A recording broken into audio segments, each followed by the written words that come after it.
Boa noite a todos. Estamos retomando o seminário hoje, depois de um período de algumas semanas em que estivemos às voltas com o ciclo sobre trauma e política. Como todos sabem, foi um trauma. Acabei de escutar que foi um trauma para alguns, porque já vieram me reclamar que não tivemos seminário. Então, levarei em consideração no próximo agendamento. E esse ciclo foi muito importante, porque ele foi uma maneira de atualizar a forma pela qual muitos dos trabalhos em curso hoje em dia na área social se encontram realizados em São Paulo, assim como uma teorização particularmente mais destacada nos dois últimos encontros, que trouxeram contribuições bem significativas para aquilo que é o domínio da nossa experiência, que é sempre de ter que estar à volta com a questão do trauma a partir da temporalidade retroativa.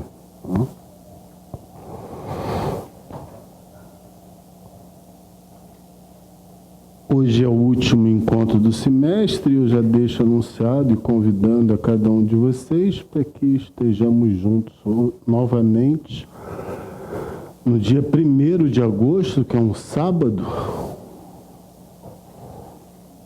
em que vamos realizar um encontro sobre o DSM-5. Vamos estar eu, Vladimir, Christian, Ricardo, Lenine. E para aqueles que têm interesse de acompanhar esse encontro de maneira mais orientada, vai ser divulgado proximamente no site do Vox um conjunto de textos que já foram apresentados aqui durante o seminário. Logo no início eu listei um conjunto de textos sobre psicanálise e psiquiatria que estarão à disposição dentro de uma semana, mais ou menos, no site do Vox. Aqueles que participam do seminário já têm a referência desses textos, mas vocês podem entrar, alguns dos textos se encontram no site do Márcio Peter, que está bem, é um dos nossos parceiros, está bem na página de rosto do Vox. Bem, como foi anunciado no nosso último encontro do seminário, hoje eu vou retornar à neurose obsessiva a partir do caso do homem dos ratos.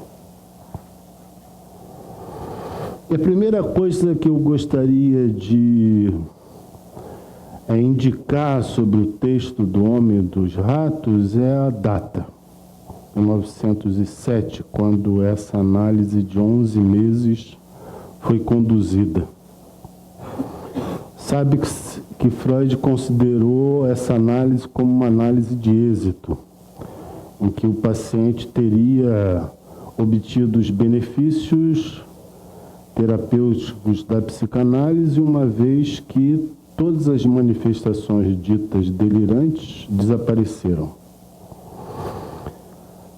Não se sabe muito, não se tem nenhuma notícia posteriormente a essa experiência, porque o paciente foi convocado para a guerra e lá ele faleceu. Mas existem estudos, sendo um deles um estudo bastante importante para aqueles que quiserem ampliar a noção sobre o homem dos ratos, que é o trabalho do Otávio Manoni, que tem como título exatamente O Homem dos Ratos, no livro Chaves para o Imaginário. Lá ele vai procurar dar uma outra versão diferente daquela de Freud em relação ao êxito da psicanálise. Condição essa que nós podemos recolher com muita facilidade no próprio texto de Freud, já que nós percebemos que a análise teve êxito no sentido do desaparecimento de alguns sintomas, mas ela esteve bastante longe de tocar a fantasia na sua estruturação simbólica. Ela tocou a fantasia na sua estruturação imaginária.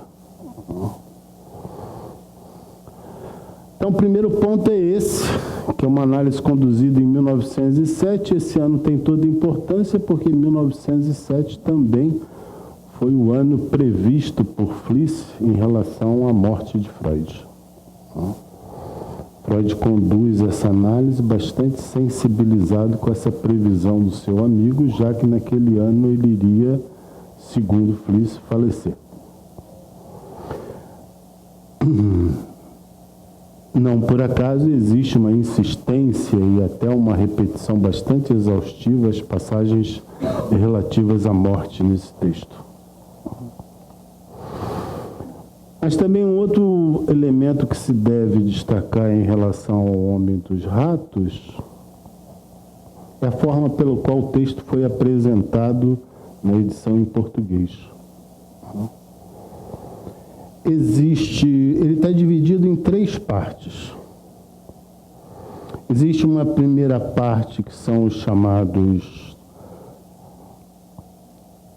a apresentação clínica propriamente, a segunda que são os fundamentos teóricos da neurose obsessiva e a terceira que são os registros do caso. Eu gostaria de convidar vocês e até insistir nesse aspecto de que vocês começassem a ler O Homem dos Ratos pelo final, ou seja, pelo registro do caso. O registro realizado dia a dia por Freud. Por que essa insistência? Porque vocês vão se beneficiar em um aspecto em particular.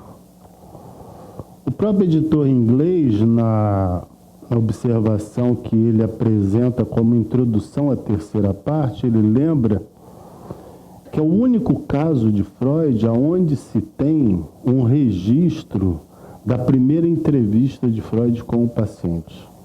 Um registro detalhado. Isso tem toda importância porque não somente esclarece o procedimento freudiano em relação à primeira entrevista, mas também nos permite interrogar e deixar destacado nesse início da técnica analítica de que forma Freud conduz o diálogo analítico, insistindo numa dupla direção, na verdade tripla. A primeira é que Freud insiste numa reassimilação simbólica da vivência do sujeito a partir da interpretação. Então ele procura mostrar para o Homem dos Ratos um outro sentido inteiramente diferente a ser considerado pelo seu paciente. E essa insistência, ela é apresentada por Freud como condição necessária da dissolução do seu mal-estar que os sintomas lhe provocavam. Então, esse é um primeiro aspecto. Não é somente a apresentação de uma interpretação. Vocês vão ver que Freud tem uma insistência bastante acentuada, às vezes até um pouco excessiva. O Otávio Manoni vai dizer que Freud fala com o inconsciente do paciente. Ou seja, ele não está nem aí para as objeções que conscientemente o Homem dos Ratos insiste em fazer. Então ele diz o que tem que ser dito. Nisso nós temos uma relação com a verdade. Relação com a verdade, entendendo que esse diz o que tem para ser dito, recobre essa condição simbólica que o recalcamento do sintoma promove. Uma outra condição bastante importante no acompanhamento do caso pelos registros é o fato de que nós vemos se tecer progressivamente, lentamente, o raciocínio freudiano em relação à neurose obsessiva.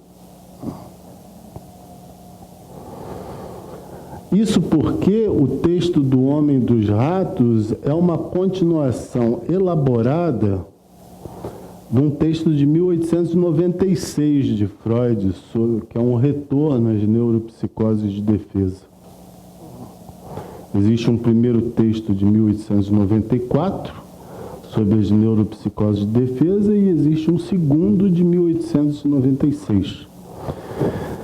Nesse texto de 1896, o que ele nos interessa fundamentalmente é a parte 2, que é sobre obsessões e fobias. Nessa parte 2 é que nós vamos poder reencontrar os mesmos elementos que haviam sido elaborados naquela época, agora ampliados em 1907. O que demonstra muito bem que Freud, desde muito cedo, já tinha uma orientação muito precisa em relação àquilo que haveria de ser levado em consideração sobre a relação entre neurose e sexualidade. Há um outro ponto que merece ser considerado também no acompanhamento desse registro do caso, e que eu estou insistindo para que vocês comecem por ele, não pelo início da leitura, né? Tal como ela é apresentada, porque nós vamos poder encontrar detalhes nos registros do caso que não existe na publicação que a antecede. Então, Freud, por exemplo, ele se pergunta de alguns esquecimentos que ele teve durante... alguns esquecimentos e algumas confusões, logo na segunda ou terceira sessão. E ele introduz elementos que na apresentação formal da escrita do caso clínico não foram incluídas, porque, como bem diz o editor inglês, quando Freud escreve esse caso, depois quando ele vai escrever para a publicação, ele praticamente já está bem adiantado, porque o Homem dos Ratos foi um caso apresentado para a Sociedade de Psicanálise durante o tratamento.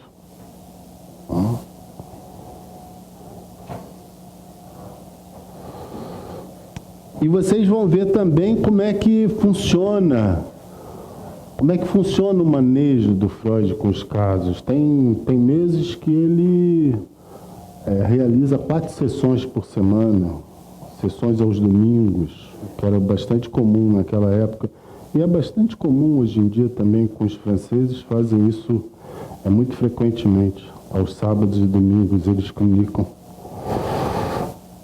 Bem, então a minha insistência para que vocês retornem às anotações tem a ver com esse ponto, porque nós temos nas anotações a relação de Freud com a escrita. E no início da apresentação do caso, nós temos Freud se dirigindo a nós, seus leitores. Quando ele registra o caso, ele não tá ligado em nós, seus leitores. Ele está ligado naquilo que ele considera mais significativo em relação ao que foi falado para ele. Então, é curioso notar, por exemplo, que quando ele se dirige a nós, ele subtrai algumas informações que ele já não considera mais tão decisivas de quando ele escreve em relação ao paciente. Mas eu também queria, na apresentação do Homem dos Ratos, que afinal de contas eu vou solicitar que vocês realizem a leitura desse caso durante as férias e alguns outros textos para que possam acompanhar na retomada do seminário no próximo semestre. É preciso, quando se fala do Homem dos Ratos, é preciso levar em consideração o que está em jogo nessa nomeação, Homem dos Ratos. É curioso notar como Freud nomeia os seus casos clínicos. Por exemplo, vocês sabem que Dora foi nomeada a partir de um ato falho, que se encontra esclarecido lá no final do Psicopatologia da Vida Cotidiana. O Homem dos Lobos foi nomeado a partir de um sonho. O presidente Schreber foi nomeado a partir de uma função, mas que, por sua vez, função que se rebate no seu delírio. porque ele de verdade se considerava, vamos dizer assim, o presidente dos homens. Mas o homem dos ratos é nomeado a partir de uma fantasia, isso é que se tem estabelecido até então, e muito claramente demonstrável, já que a fantasia principal desse caso clínico é, de fato, uma fantasia que envolve ratos. Mas veja, agora um pequeno parênteses. Nós estamos retomando o seminário, e alguns devem estar se perguntando, mas enfim, quando é que ele vai finalmente articular a voz na neurose obsessiva? Volta e meia eu falo da voz. Não há possibilidade de articular a voz na neurose se não se esclarecer convenientemente o lugar do fantasma. Até por causa disso, eu indiquei um texto, um livro que circulou entre vocês para aquisição, que é sobre o fantasma na clínica psicanalítica.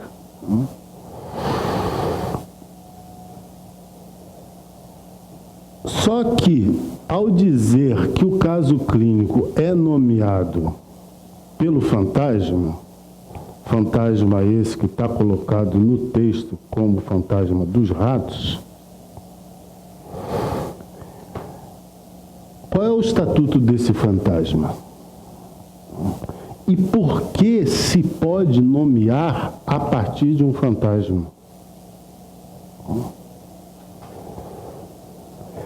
Vejam, o nosso trabalho é um trabalho de investigação.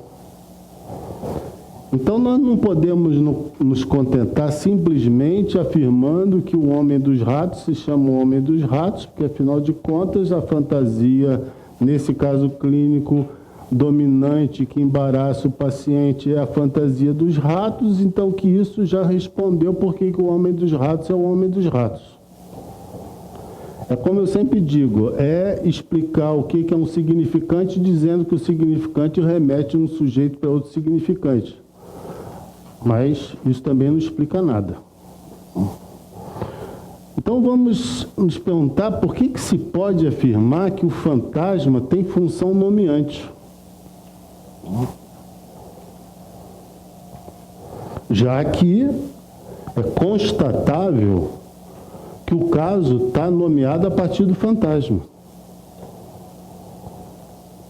Para aqueles que preferem utilizar a denominação fantasia, o caso está nomeado a partir da fantasia no seu estatuto imaginário.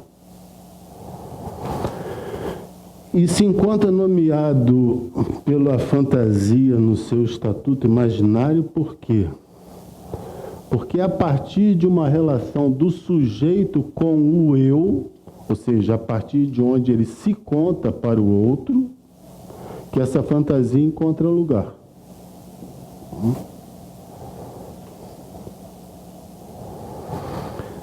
Não existe nenhuma, absolutamente nenhuma decantação de uma experiência para poder chegar à fantasia dos ratos. A fantasia dos ratos é contada como sendo produzida em função de uma crueldade contada por um capitão para o paciente, e a partir desse momento ele começa a desenvolver essa fantasia de que vai acontecer a mesma coisa, ou seja, os ratos penetrarem no ânus tanto do seu pai quanto da mulher que ele ama. Então não existe nenhuma decantação, não existe nenhuma operação simbólica de deciframento. Isso já nos revela que não é o simbólico que está em exercício, porque se fosse o simbólico que estava em exercício, nós precisaríamos realizar uma operação de deciframento. Quando se trata do eu, se trata de uma experiência em que o sujeito se implica a partir do que ele considera que seja ele mesmo, na relação com o outro. E é sempre a partir da sua experiência como si mesmo que a fantasia imaginária se estrutura. Por isso é decisivo que, para entender, ainda não cheguei a explicar por que a fantasia imaginária nomeia, estou explicando agora o que é a fantasia imaginária. É a fantasia que em Freud recebe o nome de devaneio. A fantasia que Freud também assimila à prática masturbatória. E a fantasia que, de uma maneira mais avançada, produz no sujeito um empuxo na direção do gozo incestuoso.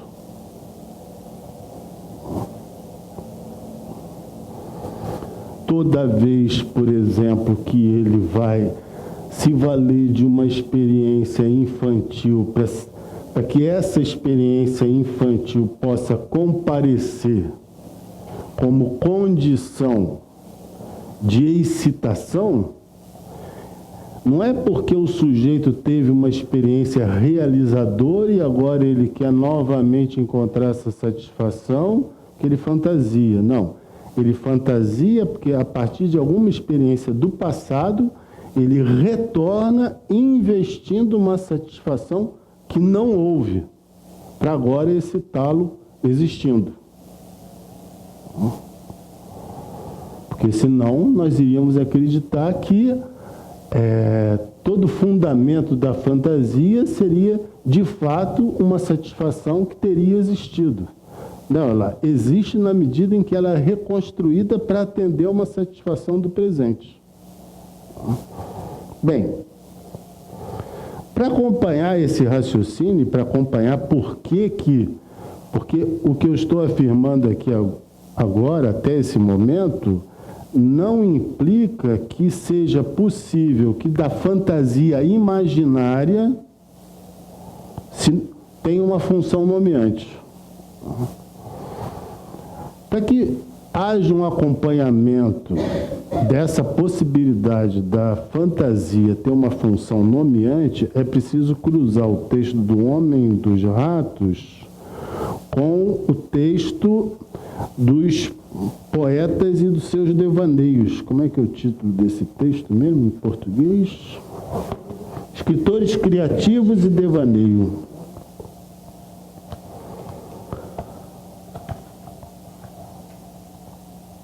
Esse texto, ele é inteiramente baseado na fantasia imaginária.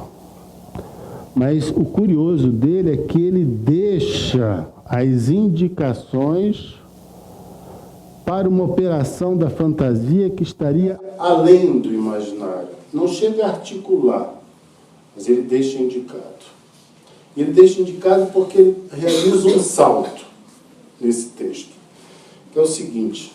Acredito que todos conheçam o fundamento desse texto. Freud procura mostrar que o escritor criativo, ele realiza uma operação semelhante à da criança. E isso, inclusive, é o que dá o título ao texto. Escritores criativos e devaneio. Porque tal como a criança brinca, num mundo próprio, o escritor criativo produz a partir desse mundo próprio também seu, esse mundo próprio, esse mundo fechado, que são as fantasias. Mas há um momento nesse texto que Freud faz uma afirmação bastante surpreendente. Ele é pleno de... Esse texto, ele é pleno, assim, de elaborações muito surpreendentes. Ele antecipa questões nesse texto que vão precisar muitos avanços na obra para poder reencontrar as questões que foram apresentadas. Ele, se eu não me engano, ele é o mesmo ano do Homem dos Ratos. 1907, é isso, publicado em 1908. Escutem o que Freud diz nesse texto e vocês vão começar a poder notar por que eu estou afirmando de uma outra maneira, que não seja essa de passagem direta da fantasia como justificando o título do texto de Freud, por que a fantasia tem uma função nomeante. Freud diz o seguinte: não se esqueçam que a ênfase colocada nas lembranças infantis da vida do escritor, ênfase talvez desconcertante, deriva-se basicamente da suposição de que a obra literária, como o devaneio, é uma continuação ou um substituto do que foi o brincar infantil. Ou seja, se a obra literária é uma substituição do que foi o brincar infantil, e ela se escreve como substrato mais elevado da fantasia infantil, então, aquele que cria a obra literária, ou seja, aquele que se apresenta como autor da obra, ele só é autor em função da fantasia. É porque ele escreve num outro tipo de roteiro e de relação com a realidade, de relação com a própria fantasia, que a autoria se escreve para ele. Então é porque ele mexe com isso que alguns vivem de maneira privada, sem conseguir nenhuma condição de transmissão, nem de enredo, mas ele, como escritor, ele tem essa possibilidade. Então, pela maneira como ele lida com a fantasia, que ele se transforma em autor. Portanto, a fantasia o nomeia. É a maneira como ele lida com os elementos da fantasia que ele recebe essa condição de autoria.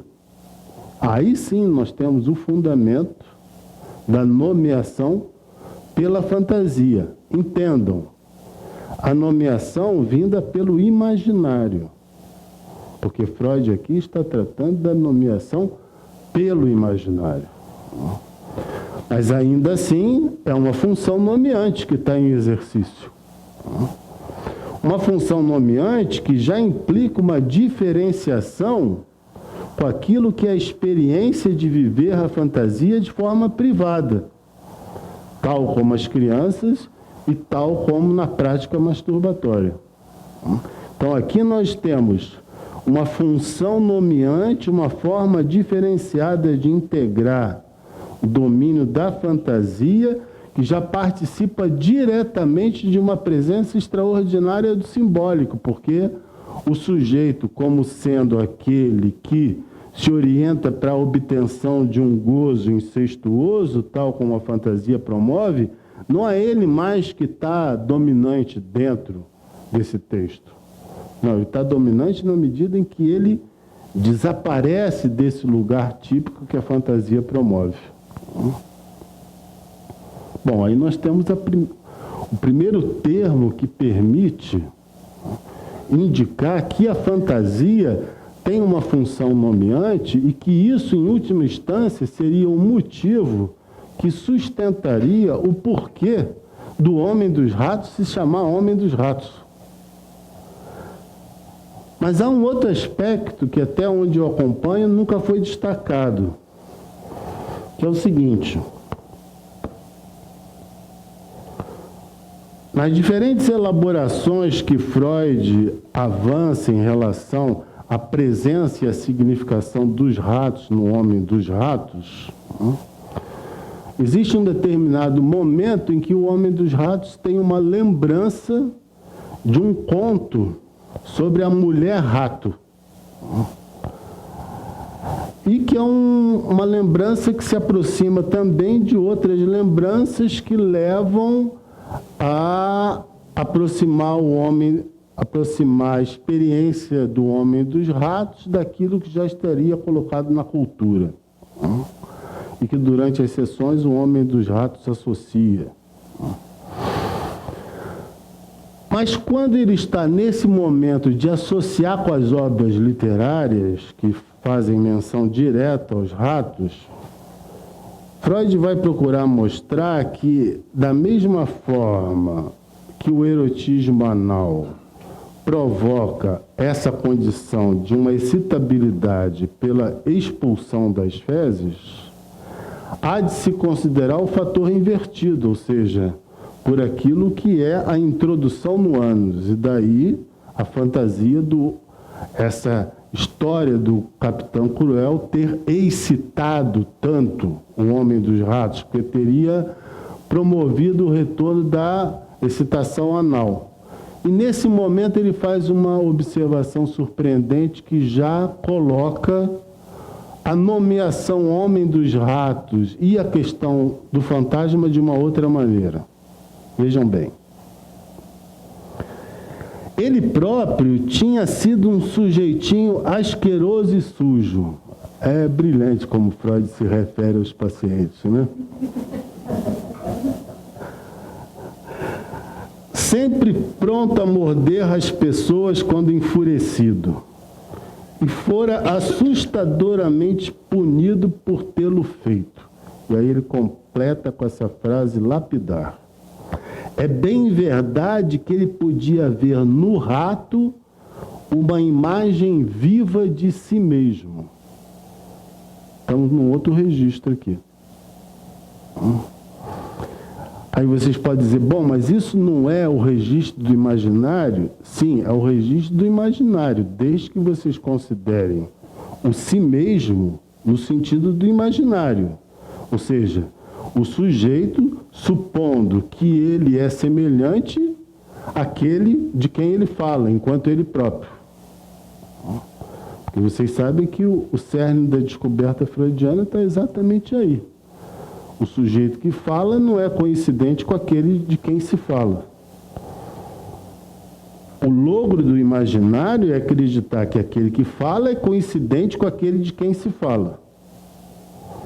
Então, quando Freud adverte que o rato é uma imagem viva de si mesmo, nós estamos no retorno da questão do imaginário, estamos no retorno da questão do imaginário. Mas nós estamos plenamente introduzidos na presença do si mesmo, no sentido do ser do sujeito, ou seja, o ser que vem pelo significante, que é nomeado enquanto rato, porque aqui nós já temos um sujeito que Freud nomeia como rato, asqueroso e nojento como rato.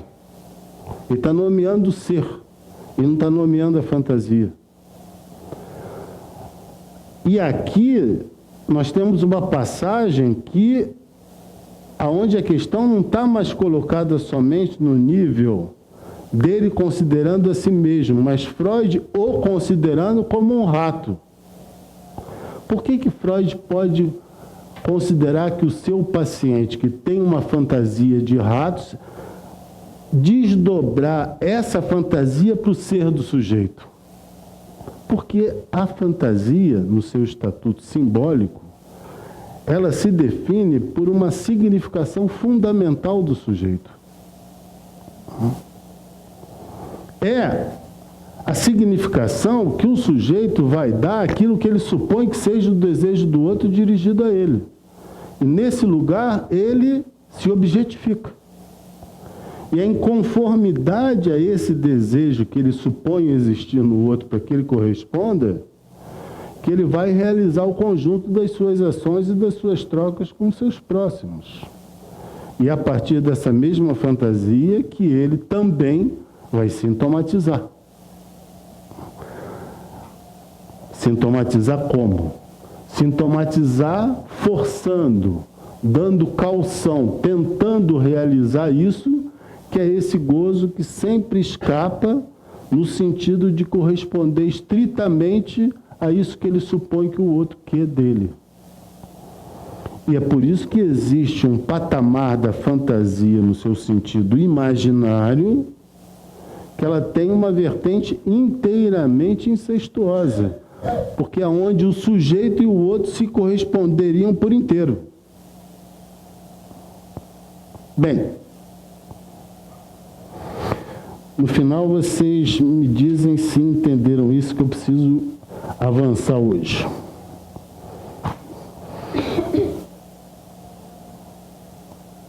Também no tocante ao homem dos ratos, nesses primeiros elementos de apresentação sobre o caso,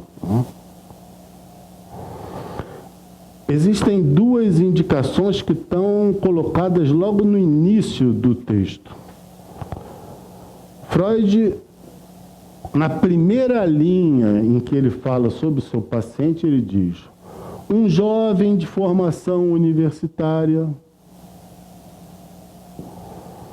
Por que ele falou um jovem de formação universitária quando todo o restante depois do caso vai ser exatamente de ligar o homem dos ratos com o seu pai militar e toda a questão vai girar em torno da vida militar. Aqui vocês têm alguma coisa que se desprende do relato freudiano e que tem toda importância para nós, que é essa relação que eu já anunciei que vai ser realizada entre a neurose obsessiva e o discurso universitário.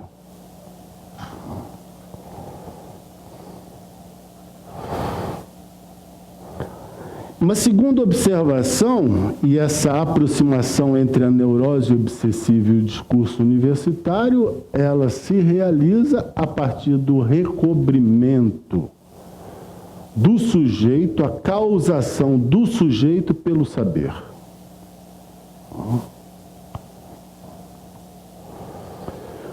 Uma outra observação que deve ser levada em consideração quando da retomada dessa leitura por vocês é que Freud apresenta a neurose obsessiva como um dialeto. Um dialeto da neurose histérica. Ele considera que a linguagem universal humana é a linguagem da histeria. E que todos os outros tipos clínicos seriam montagens que se efetivam a partir dessa condição universal. Bom, resta nos perguntar o seguinte: por que Freud considera que a histeria é universal? A histeria é universal porque ela apresenta o fundamento da economia do desejo humano. O desejo humano é sempre o desejo do outro. Ele promove a identificação ao desejo do outro. Por isso que o nosso desejo é sempre desejo de desejo. Já que ninguém tem acesso direto ao desejo. Para se desejar, é preciso se identificar com o desejo do outro. Mas por quê? E o que significa considerar que a neurose obsessiva seja um dialeto? É importante que vocês considerem que um dialeto... O dialeto não é a mesma coisa que o sotaque. O dialeto tem a ver com um determinado recorte da língua que pode ser empobrecida ou pode ser acrescentada com determinadas palavras mediante a sua região geográfica. Então, vocês vão ter palavras, as quais, por sua vez, vão ter uma maneira diferenciada de serem pronunciadas, e aí vocês têm o sotaque, mas vocês têm palavras no Brasil que são faladas em algumas regiões do país que não são faladas em outras. Por que Freud introduz direto a neurose obsessiva pelo dialeto? Entendam, isso confere à neurose obsessiva uma condição bem particular, porque já coloca em exercício um funcionamento diferente do recalque. Por quê? Porque no recalque da neurose histérica, Freud vai dizer que o fator decisivo é a energia que vai se localizar no corpo do sujeito. Enquanto que na neurose obsessiva, o decisivo é a ênfase nas ideias.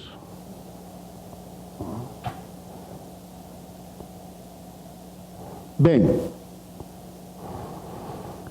sendo assim, se ele já faz um funcionamento, um exercício diferenciado do recalque, porque se não houvesse um exercício diferenciado do recalque no sentido do afeto, do destino do afeto, do destino da ideia, a neurose obsessiva padeceria de somatizações semelhantes à da neurose histérica. Nós sabemos que, ainda que exista somatização na neurose obsessiva, ela não é do mesmo estatuto, ela não é do mesmo registro que da neurose histérica. Isso nos interessa sobremaneira por quê? Porque nós não nos interessa também saber somente que existe o mecanismo do recalque, mas que ele funciona diferentemente segundo as neuroses.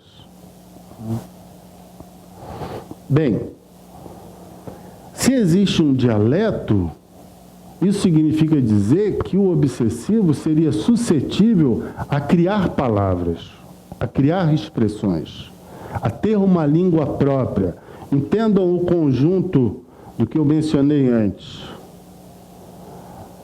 O brasileiro sendo falado no país todo, mas em algumas regiões é um determinado tipo de brasileiro que utiliza expressões que não se encontram em outros estados.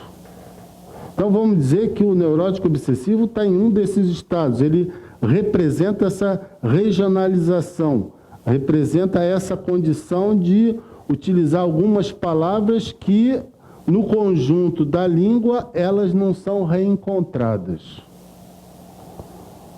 E Freud deixa isso muito claro, não só por destacar a condição do dialeto na neurose obsessiva, mas ele deixa isso claro quando, no texto do Homem dos Ratos, ele vai mostrar que essa criação de palavras próprias, que não estão no domínio corrente do alemão da época, por exemplo, o Homem dos Ratos começa a inventar uma equivalência entre os florins que ele paga a Freud e a quantidade de ratos. Freud apresenta o valor da sessão, e aí ele imediatamente faz a conta. Tantos florins, tantos ratos. E ele começa a decompor, a partir da transferência, a palavra rato em alemão. Significa tanto rato, quanto pagamento, quanto casamento. Casar, pagar e rato. E ele junta isso. Ele desdobra. Aqui vocês têm uma primeira forma que só seria possível para alguém que, de fato, a partir da transferência, sendo mobilizado por esse recalque que incide com ênfase nas ideias, se encontra suscetível com condições de produzir esse tipo de discursividade. Isso é importante para nós por quê? Porque não é sempre que o neurótico obsessivo entrega essa condição de uma fala, de palavras que ele usa diferenciada. E às vezes ele usa isso de uma maneira muito reservada, ele usa isso com seu par amoroso, por exemplo. São algumas expressões que são compartilhadas, expressões essas que dão sustentação ao recalcamento de determinada questão, que às vezes precisa passar muito tempo da análise para o sujeito soltar no meio de um relato que ele está fazendo algo inteiramente estranho e que tem a ver com essa posição que ele sustenta diante de um outro. E é fundamental que nesses momentos o analista possa interrogar o sujeito sobre o sentido dessa fala. Porque, como está muito bem colocado aqui no texto do Homem dos Ratos, a mobilização para a criação dessas palavras, ainda que tenha como fator de fundamento a transferência, mas, na verdade, ela mobiliza o sintoma no sentido da sua multiplicação. Então, os ratos, eles vão passar da fantasia para a relação com a mulher, para a condição de si mesmo. Tudo isso é efeito da transferência. Mas isso só se descobre uma vez que o sujeito relata isso para nós. Mas é esperado que isso aconteça na neurose obsessiva. E Freud chama atenção para um outro aspecto que nós podemos também esperar como condição, dois outros elementos que Freud situa e que dão caução a isso que foi apresentado como o dialeto na neurose obsessiva. A primeira é que Freud diz que o neurótico obsessivo tem um discurso indireto, que é o que o qualifica. Dificilmente o neurótico obsessivo vai direto ao ponto. A não ser com aqueles que trabalham com sessão com tempo marcado, e aí está chegando ali no 45 minutos, 44, ele queria te dizer uma coisa. Aí ele fala, para ir embora. Notem que essa relação, o discurso indireto, ele tem estreita relação do neurótico obsessivo com o tempo, que é uma outra questão sintomática nessa neurose. Vocês sabem que o que qualifica o neurótico obsessivo na relação com o tempo é a procrastinação, o adiamento, a evitação. Até por causa disso, ele se apresenta um pouco como bonachão, como boa praça, podendo deixar todos os compromissos para depois. Não precisar ter urgência em nada, ser compreensivo com qualquer tipo de condição que suspenda a relação do sujeito com a verdade.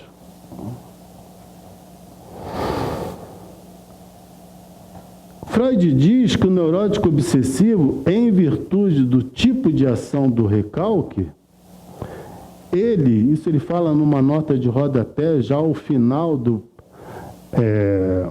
da primeira parte do caso, ele diz que existem dois tipos de conhecimento na neurose obsessiva. Um é aquele que, quando fala, mostra, evidencia que percebeu a questão que importa, e o outro conhecimento é aquele que não evidencia, não reconhece que na própria fala existe algum elemento que seja indicativo de verdade. Então ele é capaz de, ao mesmo tempo, apresentar um discurso em que ele indica, em que ele mostra que ele tem conhecimento da questão que está em jogo, e um outro em que ele suprime por inteiro a apresentação dessa questão. E Freud dá, nesse momento, uma indicação técnica muito preciosa, porque ele diz o seguinte: é uma espécie de convite que o neurótico obsessivo faz, aqui já sou eu comentando, causa de muitos dos fracassos nessa clínica, porque o sujeito deixa entrever que ele sabe da questão que está em jogo. Mas exatamente porque o que nele se encontra inflacionado pelo recalque são as ideias e não o afeto, o que ele faz? Ele faz questão de contestar o analista, e o analista faz questão de tentar convencê-lo de que aquilo que ele está afirmando já recobre elementos suficientes para que ele reconheça, enfim, que o que ele está dizendo é, na verdade, o que importa ser considerado. Bom, e nisso nós caímos diretamente na prática da sugestão. Entendam que essas duas formas de conhecimento às quais Freud se refere são um convite para uma intervenção direta sobre o discurso do sujeito, como se o mais decisivo na técnica analítica fosse o sujeito dizer para o analista que sim, eu reconheço. Nós sabemos, e Freud mostra isso com muita precisão no texto da interpretação dos sonhos, que a eficácia de uma interpretação não se dá quando o sujeito se mostra surpreendido por uma intervenção. Isso tem um valor pontual? Tem. Mas o valor da interpretação se recolhe quando o sujeito traz elementos que se associam a essa intervenção interpretativa que o analista promoveu. Então, não se trata de maneira nenhuma de convencimento do sujeito. Se é verdade que há uma eficácia da interpretação no sentido da remissão do sintoma, como nós podemos bem constatar, é verdade também que essa remissão ela exige um tempo, chamado tempo de compreender. Esse tempo de compreender, ele envolve o quê? ele envolve o envolvimento do sujeito na relação com essa verdade que veio do analista. Então não é uma questão de sim ou não, aceito ou não aceito, mas sim de repetir, de trazer outra vez. Isso que foi apresentado no primeiro momento como condição de verdade. Por que eu estou dando destaque a essa dificuldade que implica levar em consideração a observação freudiana no que se refere ao dialeto obsessivo?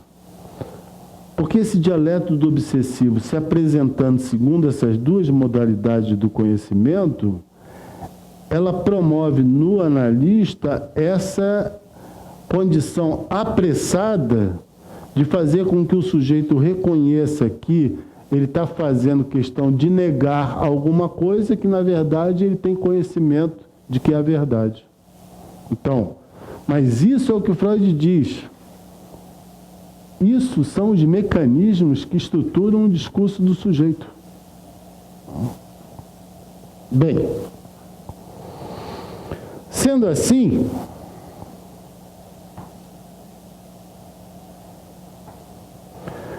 nós vamos ter que levar em consideração também, na própria obra freudiana, duas concepções bem diferentes de neurose obsessiva. Vejam, existe uma relação estreita entre as questões que são articuladas no segundo capítulo do texto de 1896 com o texto de 1907. Mas não vamos nos esquecer que Freud decidiu pelo diagnóstico de neurose obsessiva para o homem dos lobos. Ele apresenta o caso do homem dos lobos como um caso de neurose obsessiva. Eu não vou chegar a entrar nessa querela, porque é uma querela que me levaria a realizar só um seminário sobre isso. Mas vocês podem notar, se Freud fez essa dupla nomeação de casos tão diferentes, que leva a Daniela não sei quantos anos a pensar qual é esse diagnóstico, toda vez que se fala dessa alucinação do homem dos lobos, ela diz, não, mas isso é psicose ou não é psicose? É psicose ou não é psicose? Vocês vejam que se Freud considerava a possibilidade de incluir a neurose obsessiva em relação a uma experiência clínica onde se recolhe um episódio alucinatório, é porque Freud considerava a neurose obsessiva um quadro bastante grave, no sentido daquilo que ele é capaz de aproximar da psicose, por exemplo. Bom, mas será que Freud considerava por conta própria isso, ou foi o próprio homem dos ratos que o ensinou?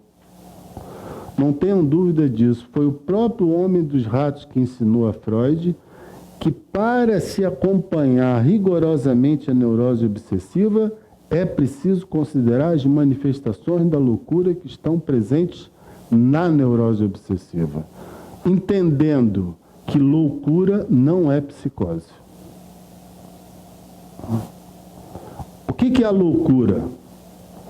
Numa definição canônica do Lacan, dado num texto que tem como título, como é que é o nome do causalidade psíquica? Qual é a primeira parte do texto? Formulações sobre a causalidade psíquica.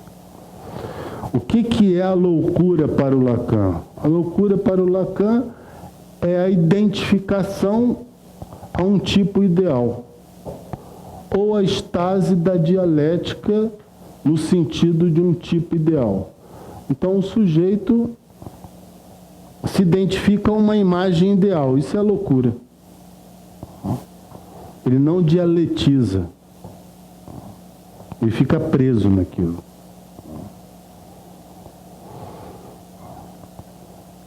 E isso promove, na neurose obsessiva, manifestações bastante surpreendentes.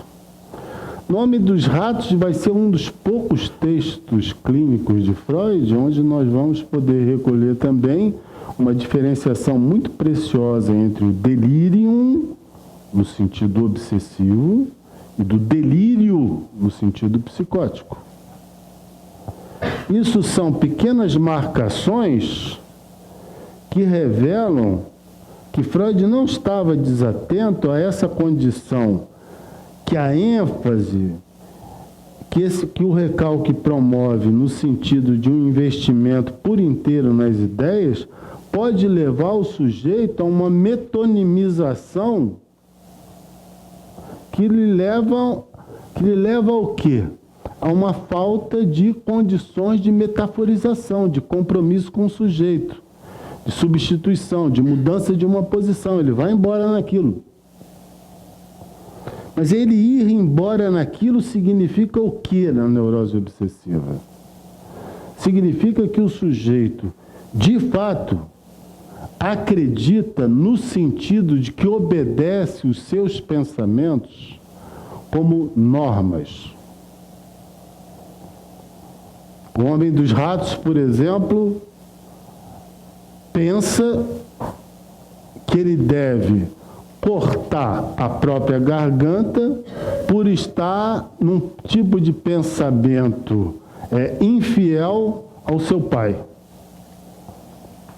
E quando ele se dá conta, ele já está com a mão na navalha. E vários momentos que nós encontramos manifestações bastante problemáticas, violentas na neurose obsessiva, tem a ver com essa condição em que o sujeito se aplica por inteiro na metonimização, ou seja, ele se aplica por inteiro nessa condição onde o bastiamento do significante não se encontra.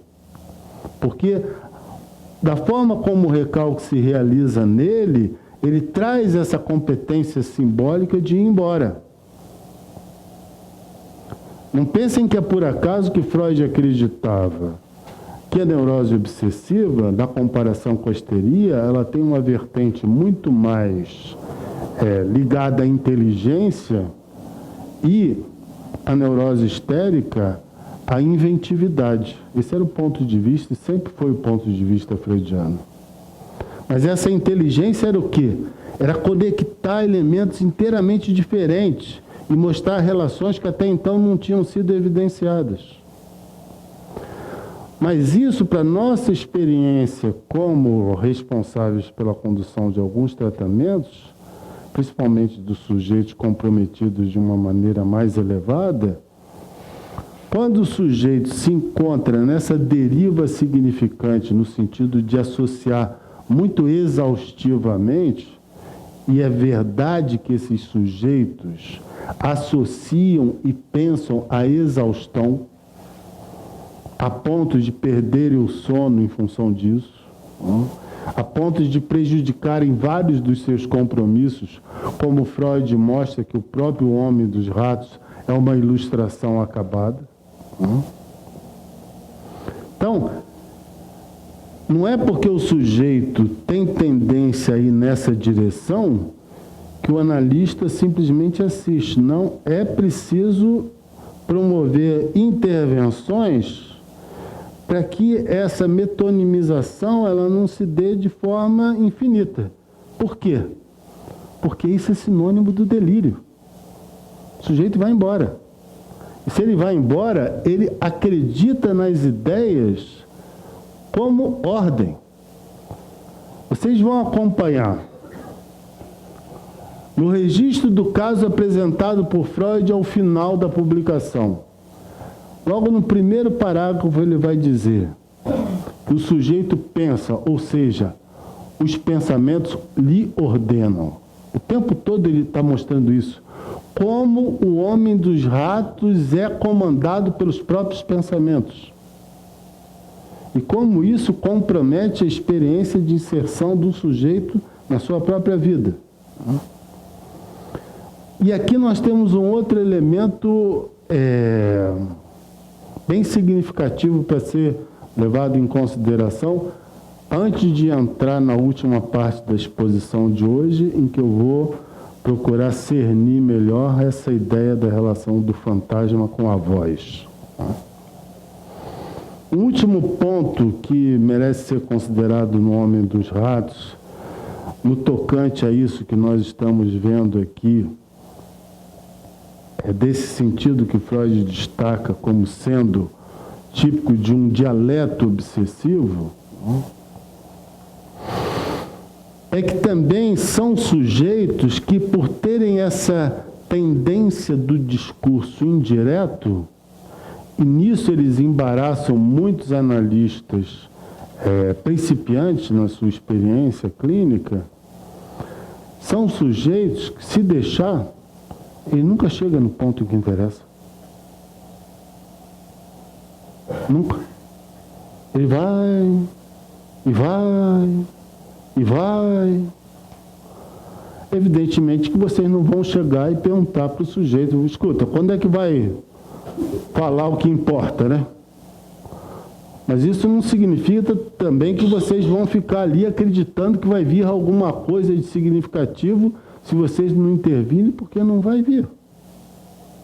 Aliás, pelo menos experiência que eu tenho, quando o neurótico obsessivo, nesse grau de comprometimento mais avançado, percebe que o analista lhe deixa muito confortável para entrar na metonímia sem nenhum tipo de limitação significante, a análise tende a uma paralisia absoluta. Paralisia absoluta no sentido que o próprio sujeito se vê cansado na análise. É uma espécie de efeito iatrogênico do manejo do analista. Esse efeito iatrogênico, ele tem a ver com essa condição em que o sujeito se exaure na esquiva da verdade. Não é que ele se compensa o tempo todo, se ele fica demais nisso, ele se exaure.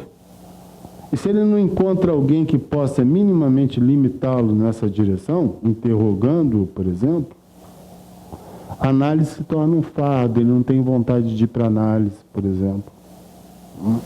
Ele já não sabe mais tanto o que contar.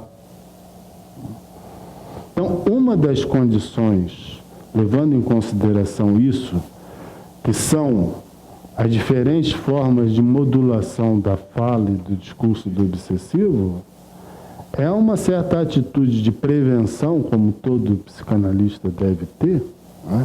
Ainda que ele esteja aberto à associação livre, não significa que ele esteja desatento à necessidade de intervenção. Mas, como eu disse, que horas são, Gracinha? 9h30. Como eu disse, é preciso notar que quando eu apresento o tema da neurose obsessiva pela voz, isso não significa de maneira nenhuma a modulação sonora da forma pela qual o obsessivo profere as suas palavras. Não é o tom que muitas vezes se pode recolher de uma certa falta de entusiasmo, até de cansaço que o obsessivo muitas vezes revela quando ele se encontra mais mobilizado pela análise.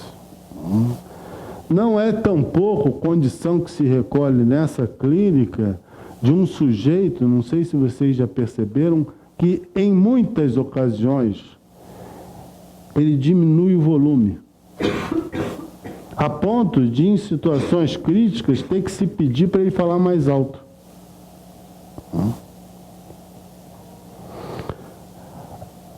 Não, a questão não está aí exatamente porque, como eu já insisti e foi demonstrado aqui nos textos do livro organizados por nós, da jornada, a voz não é sinônimo desse elemento sonoro, daquilo que se escuta.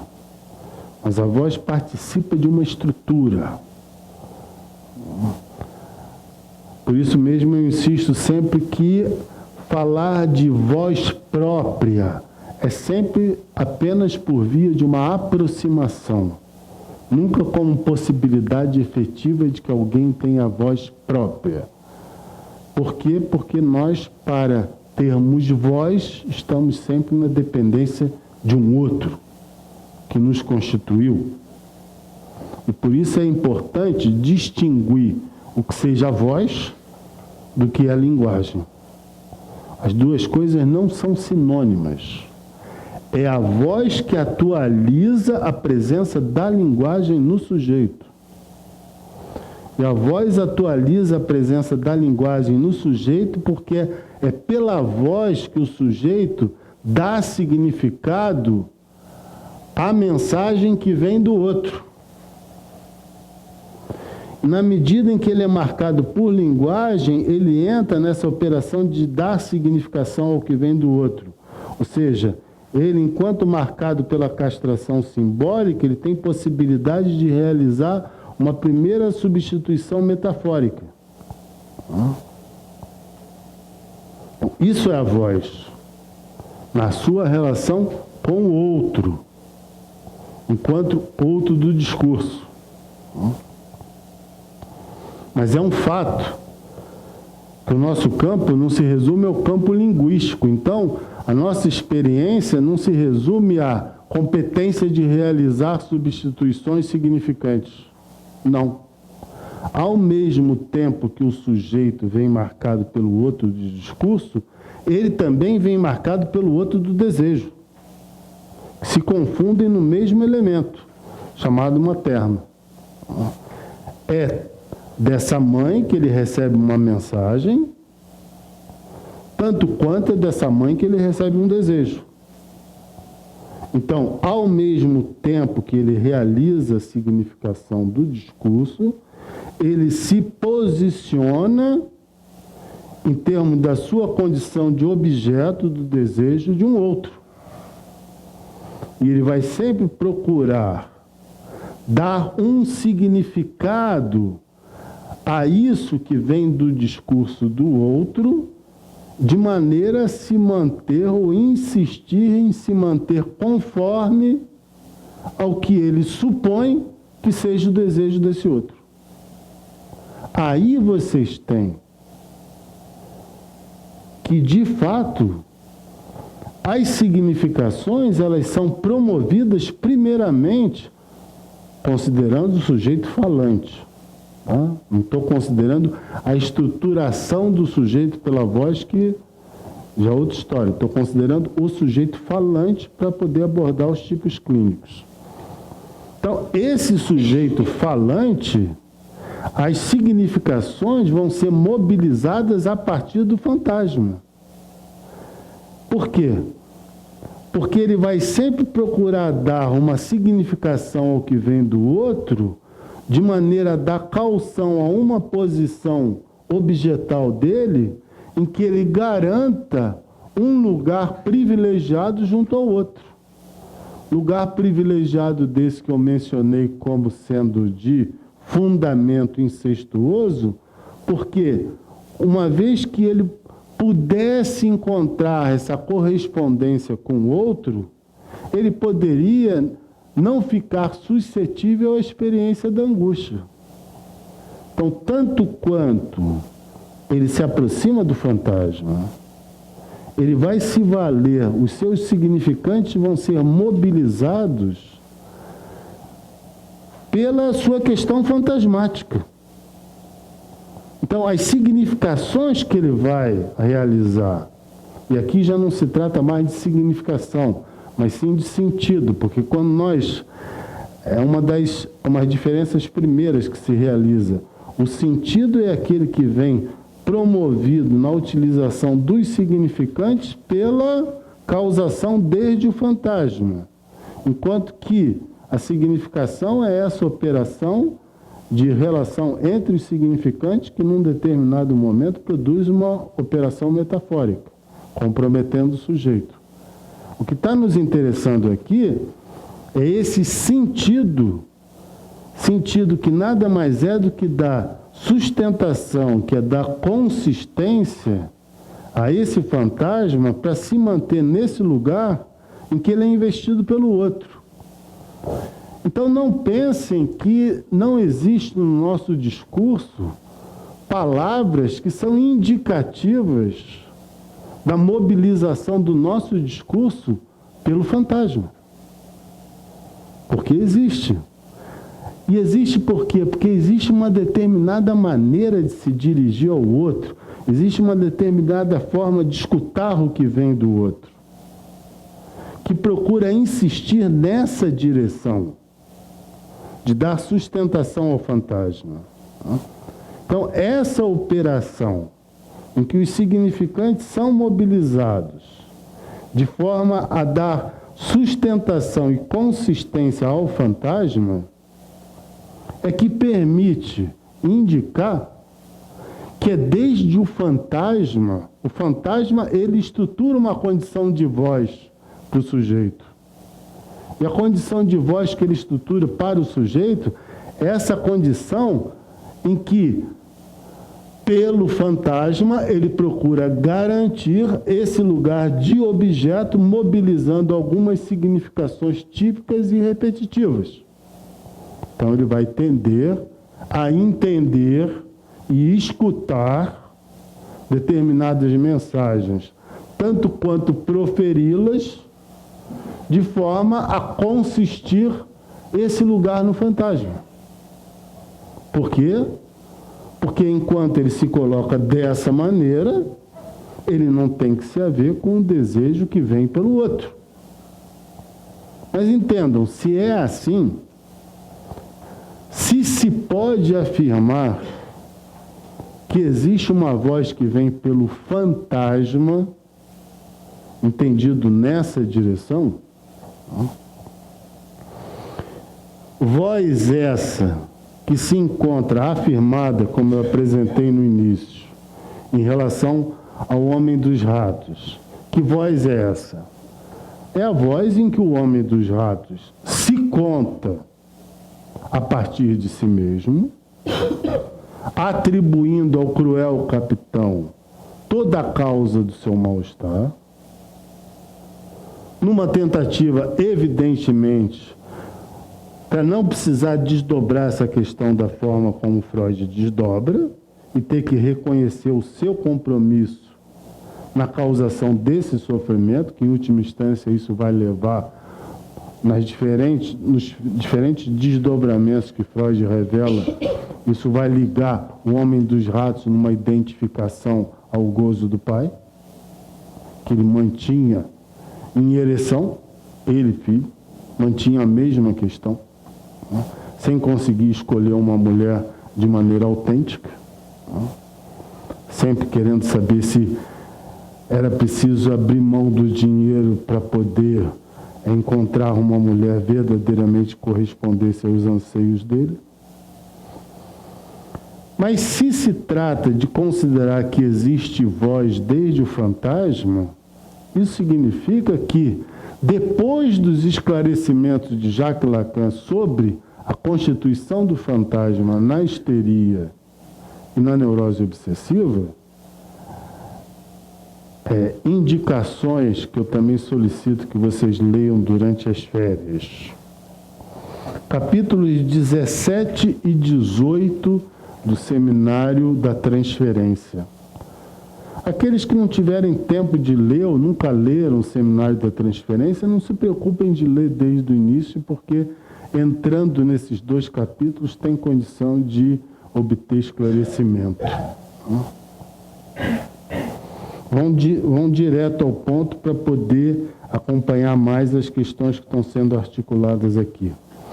Bom, eu vou apenas fazer menção, não vou me deter na fórmula do fantasma obsessivo, mas a fórmula do fantasma obsessivo, ele apresenta um sujeito que se vale do falo imaginário para a produção de objetos, de maneira a dar satisfação a um outro do desejo. O que agencia no fantasma do obsessivo é um outro que é desejante. Por isso, a primeira notação da fórmula do fantasma obsessivo é o abarrado. Esse abarrado tem como termo, depois da notação da punção, que liga a primeira com a segunda parte, uma condição em que objetos são produzidos a partir do falo imaginário. Objetos são produzidos a partir do falo imaginário para dar caução, para dar sustentação e satisfação ao desejo do outro.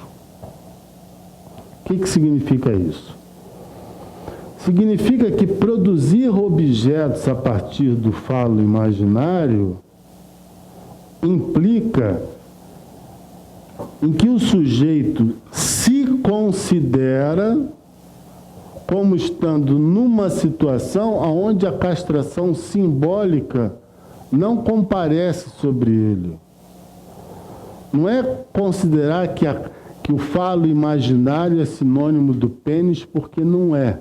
O falo imaginário é, tal como diz a expressão, falo imaginário, em que o sujeito se investe de uma condição imaginária na sua sustentação fálica.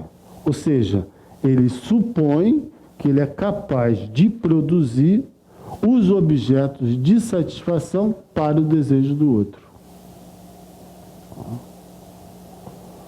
Mas é evidente que ele não tem essa condição, e daí o logro na neurose obsessiva. Então, isso que é o desejo do outro, ele degrada a partir de objetos que ele produz para satisfazer o outro numa outra condição que foi anunciada. Situação típica entre pai e filha. A filha quer um carro de presente. Aí o pai, claro, vou dar um carro para você. Mas esse carro que você está querendo não é tão bom. Você fica com o meu que é melhor para você. Muito melhor do que você estava imaginando. Isso é um drama para muitas moças, né?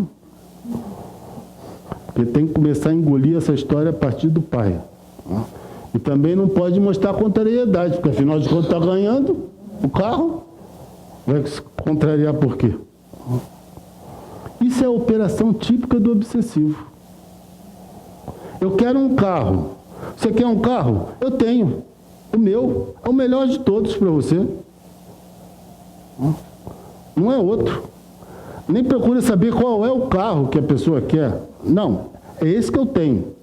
Isso que eu tenho, isso que eu produzo, e entrego para o outro como condição de satisfação do desejo dele, já é a operação de degradação do desejo do outro.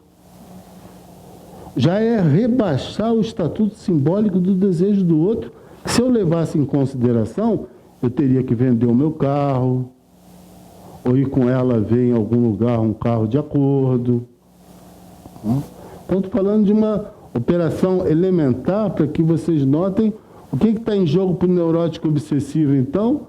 Está em jogo para o neurótico obsessivo é de se colocar como esse fiel servidor e garantidor de objetos que ele produz como objetos de demanda, uma vez que ele, acreditando que ele tem essa condição investida falicamente no sentido imaginário, ou seja, não sendo marcado pela castração simbólica, ou seja, tendo condições de ele ter essa potência, então ele produz objetos para o desejo do outro que ele degrada em demanda essa para objetos que ele produz.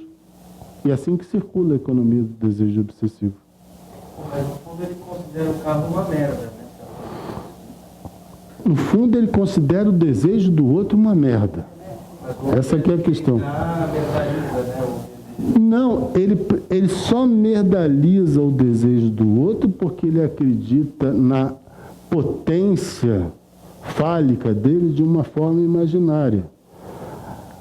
No que ele acredita na potência fálica dele de uma forma imaginária, ele não, tampouco tem que se haver com aquilo que seria o enigma do desejo do outro, ou seja, o que você quer. Mas é claro que nisso ele também merdifica o objeto que ele dá, porque esse objeto é merda que ele dá. O que ele dá, de fato, é uma merda, porque no que ele degradou o desejo e a demanda, esse objeto só pode ser merda. Porque é a merda que ele dá para o outro, na sua constituição, quando o outro o demanda que ele defeque em determinado horário e em determinado lugar. São os objetos que ele entrega para o outro. Então, notem que, se a coisa funciona assim, ela funciona segundo uma lógica, e eu não teria muita dificuldade, condição que nós vamos entrar também para mostrar para vocês que esse título do seminário do Lacan, ele é notadamente marcado por um certo tipo de funcionamento da neurose obsessiva, quando Lacan diz lógica do fantasma, título de um dos seus seminários. É claro que está presente nesse seminário tem diretamente a ver com a lógica, mas existe uma lógica no funcionamento do obsessivo, que muitos autores estudaram no sentido, se isso, então aquilo. Se tal preço, tantos florins. Existem relações de implicações diretas, logicamente constituídas, onde aquilo que não opera é exatamente a lógica da contradição, essa que o obsessivo procura apagar. Por que eu vim até esse ponto hoje de chegar no fantasma do obsessivo, indicando que com isso nós estamos tocando diretamente no tema da voz na neurose obsessiva? Por quê? Porque esse fantasma, eu insisto, ele é a condição de uma posição e de significações. Não só ele se mantém como elemento eleito suficientemente à altura de praticamente de uma autoeleição que se trata, onde ele se autoconsidera como sendo capaz de promover isso. E se ele faz isso pelo fantasma, é a partir daí que, mobilizando significações no sentido de fazer consistir esse sentido que vem pelo fantasma, ele se faz escutar. E aí está a voz. Se faz escutar em conformidade à sustentação dessa posição que o seu fantasma promove. Não foi por acaso que, numa das questões que foram apresentadas a serem abordadas nesse seminário, eu indiquei como a conquista da voz no obsessivo, de como se dá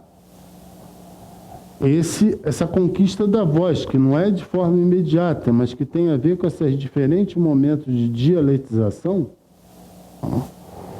aonde o sujeito vai se separando progressivamente, evidentemente que não apenas de uma forma linear, mas ele vai se separando aos poucos dessa posição em função do manejo que se promove. E hoje eu procurei deixar indicado alguns pontos que podem permitir uma separação dessa posição no fantasma, sem que com isso prejudique a continuidade do tratamento. Questões, dona Ana Leal? Acompanhou? Acompanhou? Tudo.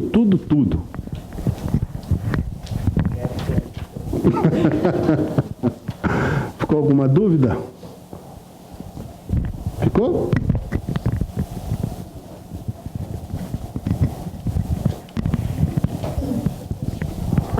Diga, Rodrigo.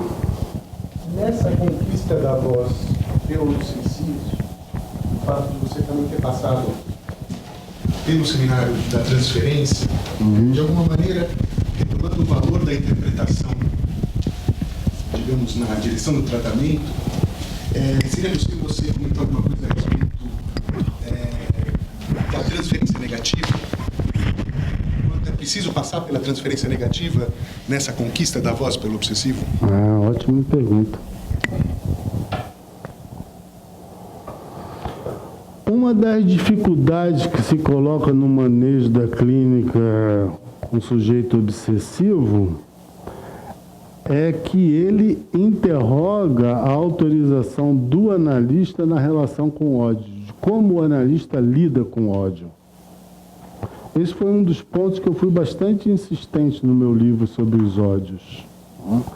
Procurei mostrar, inclusive, que Freud foi exaustivo ao mostrar, em diferentes momentos que ele fala de neurose obsessiva, ele sempre fala de ódio. Inclusive, um dos esclarecimentos capitais do Homem dos Ratos no manejo de Freud com ele foi quando ele mostra para o Homem dos Ratos que essas fantasias que ele tinha em relação ao pai, de mostrar o pênis para o pai, que era uma das fantasias que ele tinha, de abrir a porta à noite, estar estudando e mostrando o pênis diante do espelho, que era uma espécie de produção delirante também dele. Ele procura mostrar que isso era uma espécie de desafio, de ódio ao pai, e que o fundamento disso estava colocado exatamente na proibição do pai do Homem dos Ratos em relação à escolha que ele entrevia do filho querer fazer em relação à dama mais pobre. Mas isso que você fala é fundamental porque não é uma questão muito fácil de lidar com ódio na neurose obsessiva. E me parece que a maneira como se conduz muitos tratamentos, eu abordo isso no meu livro também, praticamente tira de cena a presença do ódio. Claro que o ódio não aparece apenas segundo uma manifestação que o sujeito quer destruir o analista, xingar ele. Não, o ódio aparece de formas sutis. Por isso que existem comprometimentos que implicam a presença do ódio, que não podem passar desapercebidos no manejo. E esses comprometimentos, eles são indicativos naquilo que enquadra a relação do sujeito com o analista. Horário, atrasos, pagamento, esquecimento da sessão. Uma série de rupturas, de chegada para lá, de evitamento do encontro. São formas sutis que o ódio passa. E muitas vezes na neurose obsessiva, esse ódio também se coloca com muita nitidez nos sonhos, onde o sujeito procura deixar melhor recoberto, através de outros personagens, uma cena conflitiva, onde a tensão agressiva é visível, e que se você se detiver no sonho, você, segundo a experiência que está em curso, você tem condições de reconhecer que ali tem uma questão de ódio dirigido ao analista. Mas duas perguntas se colocam. Primeiro, por que o ódio é dominante na neurose obsessiva, atualizado na transferência com o analista? E segundo, é decisivo.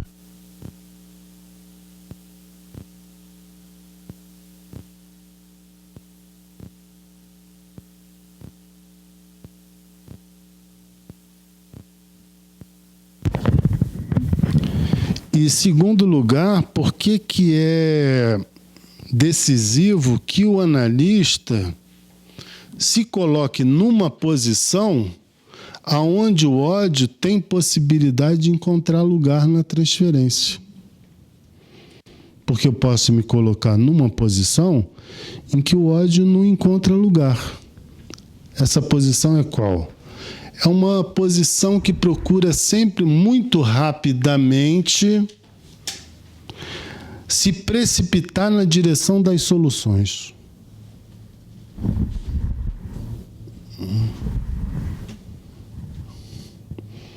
Muito rapidamente querer fechar as questões. É claro que estrategicamente muitas vezes se deixa passar como se estivéssemos de acordo com alguma coisa que está sendo afirmada, porque precisa esperar um certo tempo para reabrir a questão. E é mais oportuno reabrir a questão no momento que o sujeito não está esperando que ela vá retornar. Isso é uma advertência que eu considero necessária, porque não é qualquer questão que você vê que é significativa para o sujeito que está enunciando que necessariamente no momento em que ela é enunciada seja o momento que você tem que intervir. Porque nisso existe inclusive uma certa habilidade do obsessivo. Ele enuncia algumas questões para que o analista venha e ele feche. Feche no sentido de não repetir e feche no sentido de se valer daquele sentido que muito precipitadamente foi aplicada a fala dele e ele sai com aquilo repetindo como uma espécie de trunfo. Inclusive contando como foi a interpretação para os seus amigos, que é algo que se verifica. Quando o sujeito faz questão de contar algumas interpretações que não teria nada a ver e contar. Que revelam um certo grau de intimidade que seria abusivo tornar público. Mas não é por acaso que ele faz isso. Ele faz isso porque ali ele encontrou a garantia de não precisar retornar mais a determinada questão, já que ele viu que o analista tem muita necessidade de prontamente aplicar um significado que fecha a possibilidade de desdobramento das questões. Se o fantasma do obsessivo se estrutura segundo essa condição, que nós podemos recolher, que vem como um exercício aonde o sujeito se coloca em prontidão com o desejo do outro, produzindo objetos para aquilo que ele degrada em demanda, então aquilo que ele não quer saber é que o outro se apresente como desejante. Mas o outro não se apresenta como desejante porque o outro quer. É porque a linguagem que o habita é faltosa. Então, de vez em quando, ele vai claudicar. Então, de vez em quando, por exemplo, ele está esperando que o analista vai perguntar alguma coisa que ele considera decisiva e o analista não fala nada. O analista se equivoca com ele, perguntando da mulher quando, na verdade, já é falecida, por exemplo. O problema, se a economia do fantasma obsessivo é assim, e o é, ele tem uma necessidade de, no decurso da transferência, garantir muito que algumas situações sejam consideradas já pelo analista como definitiva, no sentido de não precisar mais interrogá-las. Ele tende sempre a se apresentar como um sujeito que tem valores que o definem. Não é por acaso que o sujeito obsessivo tende à superstição. Porque ele tende sempre a encontrar a garantia das suas ações e do sentido na sua vida num outro lugar que não seja a própria claudicação que se exerce nele pela linguagem. Então, nesse sentido, muitos analistas são surpreendidos por manifestações de ódio na transferência, não é porque você disse alguma coisa que fosse promover o ódio nele. Às vezes até sim você faz isso. Mas é porque você simplesmente tocou numa questão que abre uma questão desejante. Tocou num ponto que abre uma questão desejante. E aí é preciso poder ser sensível a essas manifestações de ódio que no obsessivo, muito raramente, muito pouco frequentemente, se coloca de forma escancarada. Por quê? Porque o sujeito vai lutar pelo fechamento da possibilidade de ser tocado pela angústia, pelo desejo, até o último lugar. Então ele vai fazer questão de mostrar que ele não foi tocado.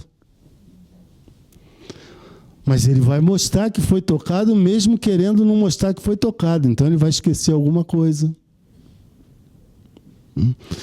Por isso que é fundamental, agora, não somente, né? Porque existem as manifestações de ódio que promovem ruptura do tratamento. Ódios que o próprio Freud revela, o homem dos ratos, num determinado momento, praticamente o agredia. Um momento tensionante da transferência, né? E que Freud mostra que foi muito difícil para ele conduzir esse momento da transferência, que é quando o homem dos ratos imagina que Freud queria casar a sua filha com ele. Isso só podia ser na cabeça do homem dos ratos casar a Ana Freud com ele, né? Como se fosse assim alguma beldade. Bem, e ele tem aquele sonho que são as fezes no lugar dos olhos, né? E Freud mostra esse momento como sendo o momento mais difícil da transferência no sentido do ódio. Porque ali retornou uma questão da escolha da mulher, que era a questão do pai. Já que ele reinvestia sobre Freud uma questão que vinha do pai, que é Freud, ele idealizava Freud como sendo muito rico, que é uma outra idiotice, que Freud nunca foi rico, né? Como querendo se beneficiar da presença dele no sentido de ser um homem correto. Então, isso que você pergunta, de fato, é fundamental, porque eu já chamei atenção para esse aspecto mais de uma vez.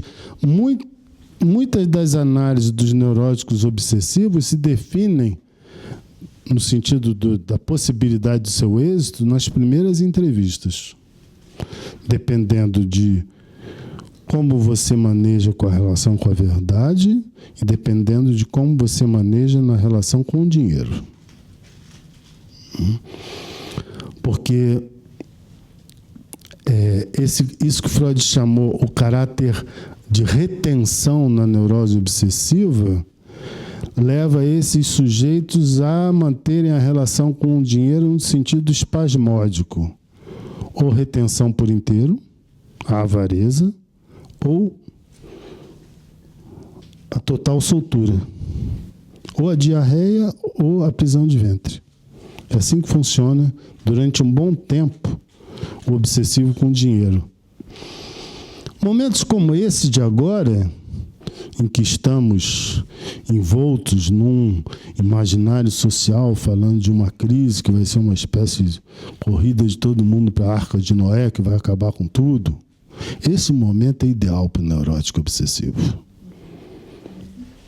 É ideal, é tudo que ele quer. Então ele tem que segurar, ele não pode pagar, ele não pode gastar, ele não pode se divertir. Ele só pode criticar.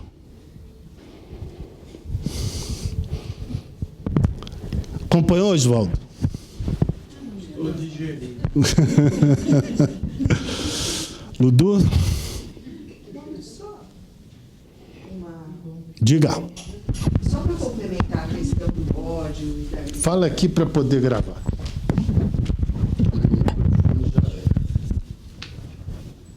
Pode falar, Sérgio. Oi. Ainda em relação ao ódio e à agressividade, no seminário 10, o Lacan faz uma advertência aos analistas, bem no finalzinho do seminário. A advertência é no sentido de, se o analista coloca como central a agressividade do neurótico obsessivo, ele diz que aí o analista estaria fazendo com que ele ficasse submetido ao desejo do analista.